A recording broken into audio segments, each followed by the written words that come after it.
जदि मु आपणଙ୍କୁ କହିବି ଆଜି ଯେଉଁ ଜାଗାରେ ଆମେ ବସିଛୁ ଆଜିଠୁ କୋଟି କୋଟି ବର୍ଷ ପୂର୍ବରୁ ଏହି ଜାଗା 8,500 ଡିଗ୍ରୀ ତାପମାତ୍ରାରେ ଝଲସୁଥିଲା ବା ଇଏ ସେହି ଜାଗା ଯାହା ଗୋଟିଏ ସମୟରେ ସମ୍ପୂର୍ଣ୍ଣ ବରଫରେ ଢାଙ୍କି ହୋଇଥିଲା ଆଉ ଏହାର ଟେମ୍ପରେଚର ମାଇନସରେ ଥିଲା।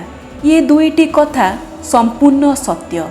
ଇଏ କେମିତି ସତ୍ୟ ହୋଇପାରେ ଚାଲନ୍ତୁ ବୁଝିବାକୁ ଚେଷ୍ଟା କରିବା। ଚାଲନ୍ତୁ ପୃଥିବୀର 450 କୋଟି ବର୍ଷ ଯାତ୍ରାରେ ଆଉ ଜାଣିବା ଆମ ଏହି ପୃଥିବୀର ଜନ୍ମ କିପରି ହୋଇଥିଲା।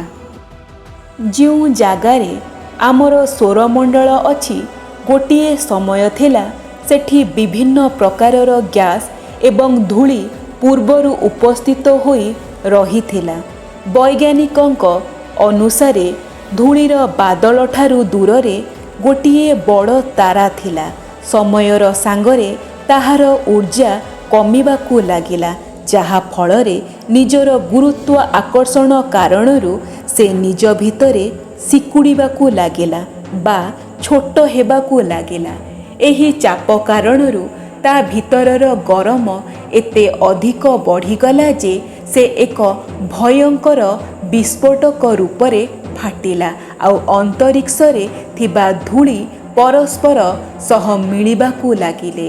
ଏହି ସମୟରେ ବାଦଲରେ ଏହି ଧୂଳି ଚାପ ଓ ଗରମ କାରଣରୁ ବଡ଼ ଉଲ୍କାପିଣ୍ଡ ଏବଂ ପଥରମାନଙ୍କର ଜନ୍ମ ହେଲା ଆଉ ଏହି ଚାପ କାରଣରୁ ଏହି ବାଦଲରେ ଥିବା ରେଡିଓ ଆକ୍ଟିଭ ପଦାର୍ଥ ଗ୍ରାଭିଟିର ନିର୍ମାଣ କଲା। ଏହି ଗ୍ରାଭିଟି କାରଣରୁ ବାଦଲ କେନ୍ଦ୍ରରେ ହାଇଡ୍ରୋଜେନ ହିଲିୟମ ଏକତ୍ରିତ ହେବାକୁ ଲାଗିଲେ। ଏମାନଙ୍କ ମାତ୍ରା ଯେତେବେଳେ ଅଧିକ ହୋଇଗଲା ଚାପ ଏବଂ ଗରମ କାରଣରୁ ଆଉ ଗୋଟିଏ ବିଶାଳ ବିସ୍ଫୋଟକ ହେଲା। ଏହି ବିସ୍ଫୋଟକ କାରଣରୁ ଜନ୍ମ ହେଲା ଆମ ସୂର୍ଯ୍ୟର। ଅନ୍ତରୀକ୍ଷରେ ବିସ୍ତାରିତ ହୋଇଥିବା ଆଷ୍ଟ୍ରଏଡ୍ ମାନେ କ୍ଷୁଦ୍ର ଗ୍ରହ ଅତିରିକ୍ତ ଭାରୀ ବା ଓଜନ ହେବା କାରଣରୁ ଇଏ ସୂର୍ଯ୍ୟର ନିକଟକୁ ଆସି ସୂର୍ଯ୍ୟର ପରିକ୍ରମା କରିବାକୁ ଲାଗିଲେ। ଧୀରେ ଧୀରେ ଆଷ୍ଟ୍ରଏଡ୍ମାନଙ୍କ ଭିତରେ ପରସ୍ପର ଧକ୍କା ହେବାକୁ ଲାଗିଲା। ଏହାର ବଳ ସ୍ୱରୂପ Mercury, Venus, Earth, Mars, Jupiter, Saturn, Uranus, Neptune ଏହି ସବୁ ପ୍ଲାନେଟ୍ ମାନଙ୍କର ଜନ୍ମ ହୋଇଥିଲା। ଏହି ସମସ୍ତଙ୍କ ସାଙ୍ଗରେ ଆଉ ଏକ ଗ୍ରହ ଥିଲା ଯାହା ପୃଥିବୀ ଏବଂ ମଙ୍ଗଳ ଗ୍ରହ ମଝିରେ ପରିକ୍ରମା କରୁଥିଲା। ଏହି ଗ୍ରହର ନାମ ଥିଲା ଥିଆ। ପୃଥିବୀର ନିଜର ଗ୍ରାଭିଟି ଥିବା କାରଣରୁ ଏହା ଉପରେ ନିରନ୍ତର କେତେ ଆଷ୍ଟ୍ରଏଡ୍ ମାନଙ୍କର ଆକ୍ରମଣ ହେଉଥିଲା ଆଉ ଏହି ସମାନ କ୍ରିୟା ଥିଆ ଗ୍ରହ ଉପରେ ମଧ୍ୟ ଚାଲୁଥିଲା। ଏହି ଘଟଣା କୋଟି କୋଟି ବର୍ଷ ଯାଏଁ ଏମିତି ହିଁ ଚାଲୁଥିଲା। ଏହି କାରଣରୁ ଏହି ଦୁଇଟି ଗ୍ରହ ମାନେ ପୃଥିବୀ ଏବଂ ଥିଆ ପରସ୍ପର ପାଖକୁ ଆସିବାକୁ ଲାଗିଲେ ଆଉ ଏହି ଦୁଇ ଗ୍ରହ ଏତେ ଅଧିକ ପାଖକୁ ଆସିଗଲେ ଯେ ଥିଆ ଗ୍ରହ ପୃଥିବୀ ସହିତ ଜୋରରେ ଯାଇ ପିଟି ହେଲା। ଏହି ଭୟଙ୍କର ବିସ୍ଫୋଟକ କାରଣରୁ ପୃଥିବୀର ଗୋଟିଏ ଭାଗ ଛୋଟ ଛୋଟ ଖଣ୍ଡରେ ଅନ୍ତରୀକ୍ଷରେ ବିସ୍ତାରିତ ହୋଇଗଲା। ସେହି ଖଣ୍ଡଗୁଡ଼ିକ ଗୋଲ ଆକାର ନେଇ ପୃଥିବୀର ପରିକ୍ରମା କରିବାକୁ ଲାଗିଲା। ପରିକ୍ରମା କରିବା ସମୟରେ ଏହି ଛୋଟ ଖଣ୍ଡଗୁଡ଼ିକ ପରସ୍ପର ପାଖକୁ ଆସି ଗୋଟିଏ ଜାଗାରେ ଏକତ୍ରିତ ହେବାକୁ ଲାଗିଲେ ଆଉ ଏମାନେ ପରସ୍ପର ଯୋଡ଼ି ହେବା କାରଣରୁ ଜନ୍ମ ହେଲା ଚନ୍ଦ୍ରର। ଚନ୍ଦ୍ରର ଜନ୍ମ ପୂର୍ବରୁ ପୃଥିବୀ ଅନିୟମିତ ଭାବେ ସୂର୍ଯ୍ୟର ଚତୁଃପାର୍ଶ୍ୱରେ ବୁଲୁଥିଲା। ଚନ୍ଦ୍ରର ଜନ୍ମ ପରେ ପୃଥିବୀରେ ବହୁତ କିଛି ପରିବର୍ତ୍ତନ ଆସିଲା। ସେହି ସମୟରେ ଗୋଟିଏ ହିଁ ସମୁଦ୍ର ଥିଲା ଆଉ ସେ ସମୁଦ୍ର କେତେ ହଜାର ଡିଗ୍ରୀ ସେଲସିୟସ୍ ଫୁଟନ୍ତା ଲାଭାର। ଏହି ସମସ୍ତ ଜିନିଷକୁ ଆଜି ଆମେ ବିଭିନ୍ନ ନାମରେ ଜାଣୁଛୁ। ସମୟ ସହିତ ପୃଥିବୀ ବି ଧୀରେ ଧୀରେ ଥଣ୍ଡା ହେବାକୁ ଲାଗିଲା। ଏହି କାରଣରୁ ପୃଥିବୀ ଭିତରେ ଥିବା ଭାରୀ ତତ୍ତ୍ୱ ଯେପରି ଧାତୁ रेडियो एक्टिव पदार्थ पृथ्वी केन्द्र रे एकत्रित हेबाकू लागिले आउ हालुका पदार्थ पृथ्वीर सतहारे आसी जाइथिले।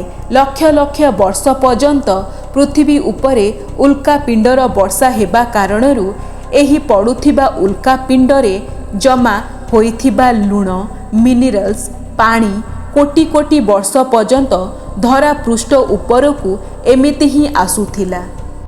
उल्कापिंड वर्षा हेबार प्रक्रिया सेमिति चालुथिला। सेही कारणरू पृथ्वीर उपरी भाग पानी द्वारा ढांकी हेबाकू लागिला। वैज्ञानिकଙ୍କ अनुसारे ये सेही समय थिला जेतेबेले पृथ्वी रे गभीर समुद्रर निर्माण हेबाकू लागिला। आउ आंक भितरे फुटंता ज्वालामुखी माने प्रथम थर पई जन्म देले सूक्ष्म जीवଙ୍କୁ।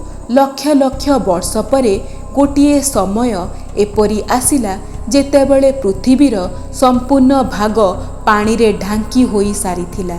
आम पृथ्वीर भितरे रेडियो एक्टिव पदार्थ थिबा कारणरू पृथ्वी भितरु गरम हेउथाए, किंतु जेतेबेले पृथ्वीर उपर परस्त जेबे जेबे ठंडा हेउथाए तो पृथ्वी भितरु गरम बाहरकू बाहरी पारु नथिबारु एही कारणरू ज्वालामुखी विस्फोटकर कारण बनिला। आउ सेही समय रे भी किछि एपरि ही होइथिला। पानी भितरे ढांकी होइथिबा पृथ्वीरू हजार हजार ज्वालामुखी बाहरिबाकू लागिले। एही प्रक्रिया लक्ष लक्ष वर्ष चलिला। एही ज्वालामुखी कारणरू भितर भाग गुड़िक बा चट्टाण गुड़िक पानीरू बाहरिबाकू लागिले, किंतु एही समय पर्यंत भी पृथ्वी रे कौनसी वातावरण उपस्थित होई नथिला एवं अंतरिक्षरू लगातार उल्कापिंड वर्षा हेउथिला। आजिठू प्राय 300 कोटी वर्ष पूर्वरू पृथ्वी रे गोटिए समय एपरी आसिला जेतेबेले पृथ्वीर वातावरण परिवर्तित हेबाकू लागिला, माने क्रमशः स्थिर हेबाकू लागिला एवं ज्वालामुखी विस्फोटक हेबा प्रक्रिया धीरे धीरे कमिबाकू लागिला। पृथ्वी रे गोटिए दिन 12 घंटा पर्यंत हेबाकू लागिला। जेपरी जेपरी वर्ष वर्ष बीतिबाकू लागिला धीरे धीरे सूक्ष्म जीव माने विकसित हेबाकू लागिले। सेमाने समुद्र भितरे रहिबाकू लागिले। आजिठू प्राय 250 कोटी वर्ष पूर्वे प्रथम थर पई पृथ्वी रे एपरी जीवक निर्माण हेला। सेही जीव बंचिबा पई पानीरू मिनरल पदार्थ एवं सूर्यर किरणर साहाय्य नेबाकू लागिले। आउ सेमाने मल रूपरे ऑक्सीजन को बाहर करुथिले। काहींकि ना आग भली ज्वालामुखी बाहरिबार प्रक्रिया कम होई जाइथिला। आउ सेही माइक्रोबैक्टेरिया कारणरू वातावरण रे ऑक्सीजन मात्रा बढ़ुथिला। एही कारणरू पृथ्वी रे वायुमंडल बनिबा आरंभ हेला, जहा भितरे अधिक मात्रा रे ऑक्सीजन थिला। आउ आगामी आसुथिबा 1000 वर्ष पर्यंत पृथ्वी रे एही परी ऑक्सीजन रो मात्रा एमिति ही बढ़िबाकू लागिला। एही कारणरू पृथ्वीर अन्य भागरे मध्य एही सूक्ष्म जीव माने बढ़िबारे लागिले। 1000 वर्ष परे एमिति समय आसिला जेतेबेले पृथ्वी रे बेसी ऑक्सीजन बढ़िबा कारणरू एही सूक्ष्म जीव माने मरिबाकू लागिले। से समय रे पृथ्वीर वातावरण ठंडा हेबा सहित ऑक्सीजन रे भरी सारिथिला, जहा कारणरू भूमि एवं वायुमंडल रे थिबा आयरन मिनरल्स पानी रे थिबा ऑक्सीजन सहित रिएक्ट करिबाकू लागिले। आउ गोटिए समय एपरी आसिला जेबे पृथ्वी मास माने मंगल ग्रह परी लाल देखागला। समय बीतिबा सहित पृथ्वीर टेक्टोनिक प्लेट रे फाट सृष्टि हेला। एहा कारणरू पृथ्वी भितरे थिबा लाभा फुटिबाकू लागिला। एही कारणरू पृथ्वीर वातावरण रे कार्बन डाइऑक्साइड मात्रा भी बढ़िबाकू लागिला। आउ पृथ्वी उपरे एसिड रेन बा अम्ल वर्षा हेबाकू लागिला। एहा कारणरू पृथ्वीर तापमात्रा घटिबाकू लागिला। आउ एते तापमात्रा घटिबा कारणरू ପୃଥିବୀରେ ସ୍ଥିତ ପାଣି ବରଫରେ ପରିଣତ ହେବାକୁ ଲାଗିଲା। ପୃଥିବୀରେ ଏହି ଭୟଙ୍କର ଅମ୍ଳ ବର୍ଷା କାରଣରୁ ସମ୍ପୂର୍ଣ୍ଣ ପୃଥିବୀ ଧଳା ବରଫରେ ଢାଙ୍କି ହୋଇସାରିଥିଲା। ସାଧାରଣତଃ ପୃଥିବୀ ଉପରେ ସୂର୍ଯ୍ୟଙ୍କ କିରଣ ଯେତେବେଳେ ପଡ଼େ ଭୂମି ସେ କିରଣକୁ ଶୋଷି ନିଏ, କାହିଁକି ନା ପୃଥିବୀ ସେତେବେଳେ ପୁରା ବରଫରେ ଢାଙ୍କି ହେବା କାରଣରୁ ସୂର୍ଯ୍ୟଙ୍କ କିରଣ ଧରାପୃଷ୍ଠରେ ପଡ଼ୁତ ଥିଲା, କିନ୍ତୁ ପଡ଼ିବା ସହିତ ଫେରି ଯାଉଥିଲା। ଏହି କାରଣରୁ ପୃଥିବୀ କେତେ ଲକ୍ଷ ସମୟ ପର୍ଯ୍ୟନ୍ତ ଏମିତି ବରଫରେ ଢାଙ୍କି ହୋଇ ରହିଥିଲା, ଆଉ ପୁଣି ଥରେ ସେହି ସମାନ ପ୍ରକ୍ରିୟା ଆରମ୍ଭ ହେଲା। ବରଫରେ ଢାଙ୍କି ହୋଇ ରହିଥିବା ପୃଥିବୀ ଭିତରେ ଥିବା ଗରମ ବାହାରକୁ ବାହାରି ପାରୁନଥିଲା, ଆଉ ଏହା ପୁଣି ଜ୍ୱାଳାମୁଖୀର ରୂପ ନେବାକୁ ଲାଗିଲା। ଜ୍ୱାଳାମୁଖୀ ଫାଟିବା କାରଣରୁ ପୃଥିବୀ ଉପରେ ପଡ଼ିଥିବା ବରଫ ତରଳିବାକୁ ଧୀରେ ଧୀରେ ଲାଗିଲା। ଠିକ୍ ଏହି ସମୟରେ ପାଣିରେ ଥିବା କିଛି ସୂକ୍ଷ୍ମ ଜୀବ ଧୀରେ ଧୀରେ ତାଙ୍କ ମଧ୍ୟରେ ପରିବର୍ତ୍ତନ ସୃଷ୍ଟି ହେବାକୁ ଲାଗିଲା, ଆଉ ସେମାନେ ଅକ୍ସିଜେନ୍ ଦ୍ୱାରା ତାଙ୍କ ଶରୀରକୁ ବଡ଼ କରିବା ଏବଂ ଜଟିଳ କରିବାରେ ବ୍ୟବହାର କଲେ। ଏହି ସମୟରେ ପାଣିରେ ବି ଛୋଟ ସମୁଦ୍ରୀୟ ଗଛ ବାହାରିବା ଆରମ୍ଭ ହୋଇସାରିଥିଲା। ବାହାରେ ଯେପରି ଜ୍ୱାଳାମୁଖୀ ବାହାରୁଥିଲା, ବାହ୍ୟ ବାତାବରଣରେ କାର୍ବନ ଡାଇଅକ୍ସାଇଡ୍ ମଧ୍ୟ ବଢ଼ୁଥିଲା। ସମୟ ସହିତ ବରଫ ମଧ୍ୟ ତରଳିବାକୁ ଲାଗିଲା। ଯେତେବେଳେ ଧରାପୃଷ୍ଠରେ ଏପରି ଏକ ସମୟ ଫେରେ ଆସିଲା, ଫେରେ ଅମ୍ଳବର୍ଷା ଆରମ୍ଭ ହେଲା। ଏହା କାରଣରୁ ପୃଥିବୀ ଥଣ୍ଡା ହେବାକୁ ଲାଗିଲା। ଫେରେ ପୃଥିବୀର ଅଧିକାଂଶ ଅଂଶ ବରଫରେ ଢାଙ୍କି ହୋଇଗଲା। ଏମିତି ସମାନ ପରିସ୍ଥିତି କେତେ ହଜାର ବର୍ଷ ପର୍ଯ୍ୟନ୍ତ ହେବାକୁ ଲାଗିଲା, ଆଉ ଏହି ସମୁଦ୍ରୀୟ ଜୀବମାନେ ଧୀରେ ଧୀରେ ବାତାବରଣ ହିସାବରେ ନିଜକୁ ସନ୍ତୁଳନ କରିବା ଶିଖି ସାରିଥିଲେ। ଏହି ସମୟରେ କେତେ ଜୀବ ଏବଂ ସମୁଦ୍ରୀୟ ଜଙ୍ଗଲ ମଧ୍ୟ ବିଲୁପ୍ତ ହୋଇଗଲେ, ଆଉ ସେମାନଙ୍କ ମଧ୍ୟରୁ ଯେଉଁମାନେ ବଞ୍ଚିଗଲେ ସେମାନେ ଧୀରେ ଧୀରେ ପୃଥିବୀର ବଦଳୁଥିବା ତାପମାତ୍ରା କାରଣରୁ ଆଡ଼ଜଷ୍ଟ କରିବାକୁ ଲାଗିଲେ। ଆଉ ଏବେ ଗୋଟିଏ ଏମିତି ସମୟ ଆସିଯାଇଥିଲା ଯେବେ ବରଫ ଜମିଲେ କିମ୍ବା ଜ୍ୱାଳାମୁଖୀ ଫାଟିଲେ ସେହି ଜୀବ ଏବଂ ସମୁଦ୍ରୀୟ ଗଛଲତା ସମ୍ପୂର୍ଣ୍ଣ ଭାବରେ ମରୁନଥିଲେ କିମ୍ବା ଶୁଖୁନଥିଲେ। ଏବେ ସମୁଦ୍ରରେ ଗଛଲତା ସହିତ ସୂକ୍ଷ୍ମ ଜୀବ ମଧ୍ୟ ନିଜକୁ ବଞ୍ଚାଇ ରଖିବାରେ ସକ୍ଷମ ହେବାକୁ ଲାଗିଲେ। ପୁଣି ଥରେ ଜ୍ୱାଳାମୁଖୀ ଫାଟିବା କାରଣରୁ ବରଫ ସବୁ ତରଳିବାକୁ ଲାଗିଲା। ଏହି ସମୁଦ୍ରୀୟ ଗଛ ନିଜକୁ ବିକଶିତ କରିନେଇଥିଲେ, ଆଉ ଏହି କାରଣରୁ ଧୀରେ ଧୀରେ ବାତାବରଣରେ ଅକ୍ସିଜେନ୍ ମାତ୍ରା ବଢ଼ିବାକୁ ଲାଗିଲା, ଆଉ ପୃଥିବୀ ଉପରେ ଅମ୍ଳବର୍ଷା କମ୍ ହେବାକୁ ଲାଗିଲା। ଅକ୍ସିଜେନ୍ କାରଣରୁ ପୃଥିବୀର ଓଜୋନ୍ ଲେୟାର ମୋଟା ହେବାକୁ ଲାଗିଲା। ଆଜିଠୁ ପ୍ରାୟ 47 କୋଟି ବର୍ଷ ପୂର୍ବେ ପୃଥିବୀର ଉପରି ଭାଗରେ ପ୍ରଥମ ଥର ମୋସସ୍ ନାମକ ଗଛର ଜନ୍ମ ହେଲା। ସମୟର ସହିତ ପୃଥିବୀ ପୃଷ୍ଠରେ ବିଭିନ୍ନ ପ୍ରକାରର ଗଛଲତା ମାନଙ୍କର ଉତ୍ପତ୍ତି ହେଲା। ଗୋଟିଏ ସମୟ ଏମିତି ଆସିଲା, ପୃଥିବୀର ଗଛମାନଙ୍କର ଲମ୍ବା ପ୍ରାୟ 80ରୁ ନେଇକି 100 ଫିଟ୍ ଯେତିକି ପହଞ୍ଚି ସାରିଥିଲା, ମାନେ ଆଜିର 6 ମହଲା ବିଲ୍ଡିଂ ଉଚ୍ଚତା ଭଳିଆ। ଇଏ ସେ ସମୟ ଥିଲା ସମୁଦ୍ରୀୟ ଜୀବ ସମୁଦ୍ରରୁ ବାହାରକୁ ବାହାରୁଥିଲେ ଏବଂ ଭୂମି ପ୍ରାଣୀରେ ପରିବର୍ତ୍ତିତ ହେଉଥିଲେ। ଧରାପୃଷ୍ଠର ସବୁ ଭୂମି ଗୋଟିଏ ଜାଗାରେ ଏକତ୍ରିତ ହୋଇସାରିଥିଲା, ଯାହାକୁ ଆଜି ଆମେ ପେଞ୍ଜିଆ ମହାଦ୍ୱୀପ ନାମରେ ଜାଣୁଛୁ। ସମୟ ଆସିସାରିଥିଲା, ପୃଥିବୀର ବାତାବରଣର ତାପମାତ୍ରା ପ୍ରାୟ ସ୍ଥିର ହୋଇସାରିଥିଲା, ଆଉ ଏବେକାର ଗୋଟିଏ ଦିନ ପାଖାପାଖି 21ରୁ 23 ଘଣ୍ଟାର ହେଉଥିଲା, କାହିଁକି ନା ସମୁଦ୍ରୀୟ ଜୀବ ପାଣିରୁ ବାହାରକୁ ଆସିବାରେ ଲାଗିଥିଲେ, ଆଉ ବାତାବରଣ କାରଣରୁ ତାଙ୍କ ଶରୀରରେ ବିଭିନ୍ନ ପରିବର୍ତ୍ତନ ମଧ୍ୟ ଆସୁଥିଲା।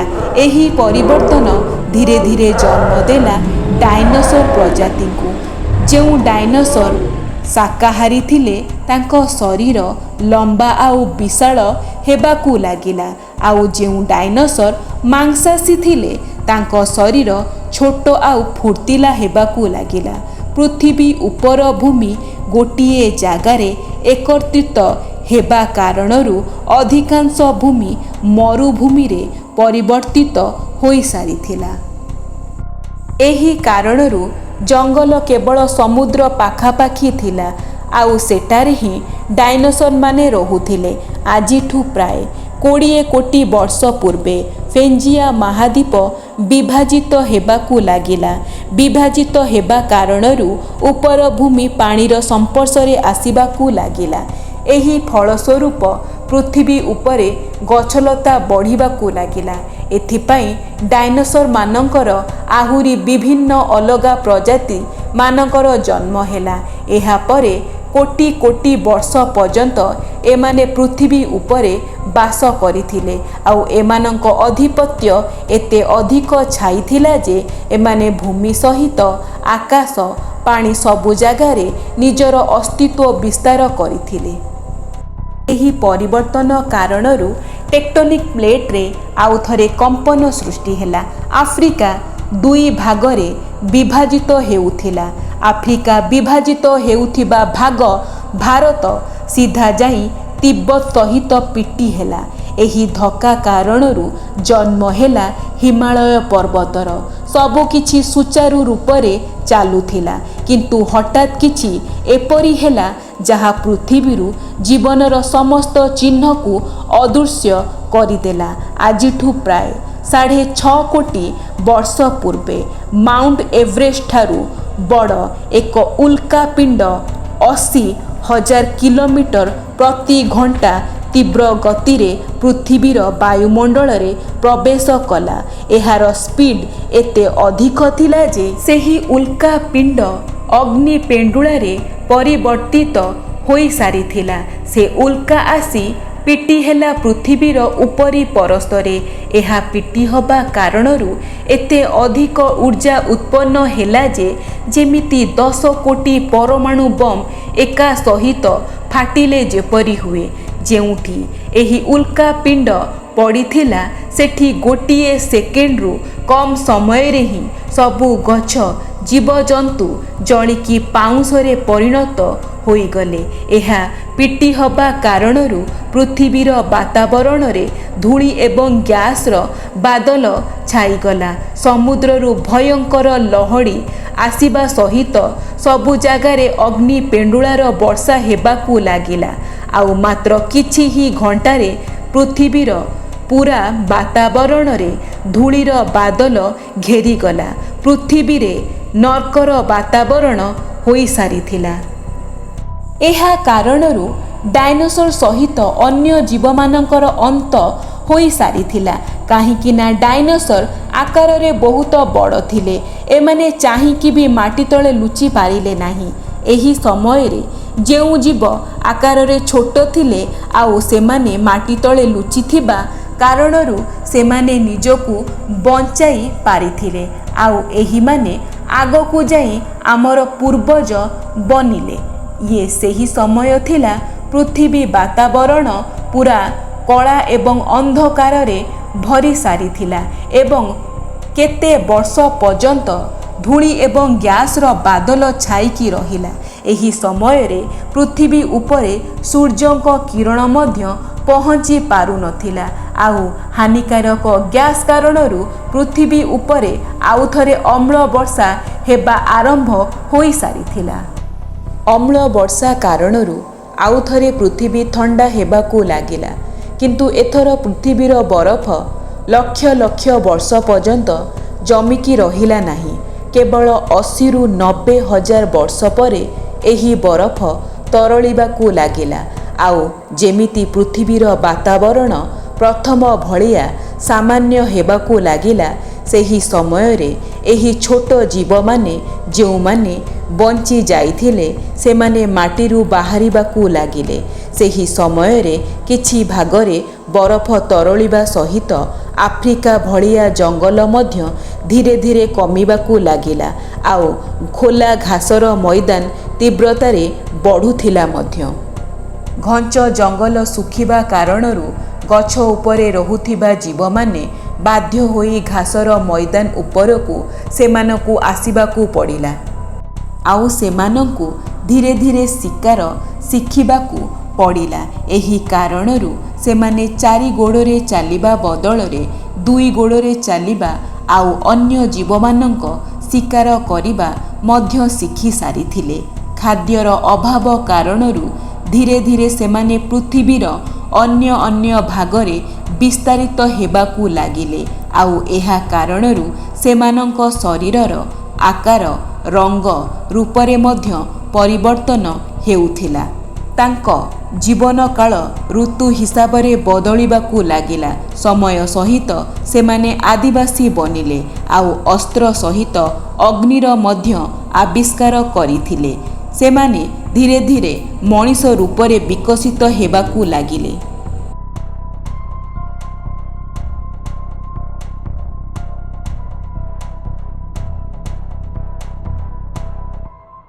ତାପରେ ସେମାନେ ଧର୍ମରୁ ନେଇକି ପରିବାର, ଭାଷା ଏବଂ ସଂସ୍କୃତିର ନିର୍ମାଣ କଲେ ଆଉ ସମୟ ସହିତ ସେମାନେ ଆମେ ହେବାକୁ ଲାଗିଲେ। ଆଉ ଏହି କାରଣରୁ ଆଜି ଆମେ ପୃଥିବୀର ସବୁଠାରୁ ବିକଶିତ ପ୍ରଜାତି ଭାବରେ ପରିଗଣିତ। ପୃଥିବୀକୁ ଆଜି ଭଳି ହେବାକୁ ପ୍ରାୟ 450 କୋଟି ବର୍ଷର ସମୟ ଲାଗିଯାଇଛି। ଆଉ ଆମେ ଛୋଟ ମାଟିରୁ ରହୁଥିବା ଜୀବରୁ ମଣିଷ ହେବାକୁ କେତେ ଲକ୍ଷ ବର୍ଷ ସମୟ ଲାଗିଯାଇଛି। କିନ୍ତୁ ଆମେ ପୂର୍ବ 100 ବର୍ଷରୁ ଯେପରି ପୃଥିବୀକୁ ନଷ୍ଟ କରିସାରିଲେଣି ସେହିଭଳି ଆଜି ପର୍ଯ୍ୟନ୍ତ କୌଣସି ବି ପ୍ରଜାତି କରିନଥିଲେ। ଆମେ ପୁଣି ଥରେ ଧରାପୃଷ୍ଠକୁ ଗରମ କରୁଛୁ ଆଉ କାର୍ବନ ଡାଇଅକ୍ସାଇଡ୍ ସହିତ ହାନିକାରକ ଗ୍ୟାସର ମାତ୍ରା ଲଗାତାର ବଢ଼ାଇବାରେ ଲାଗିଛୁ। ବୈଜ୍ଞାନିକ କହିବା ଅନୁସାରେ ଆମ ପୃଥିବୀରେ ପୁଣି ଥରେ ବିଶାଳ ପରିବର୍ତ୍ତନ ହେବାକୁ ଯାଉଛି। ଆଉ ଏହା କି ପରିବର୍ତ୍ତନ ହେବ ଆଉ ଭବିଷ୍ୟତରେ ପୃଥିବୀ କେମିତି ଦେଖାଯିବ କିଏ ଜାଣିଛି।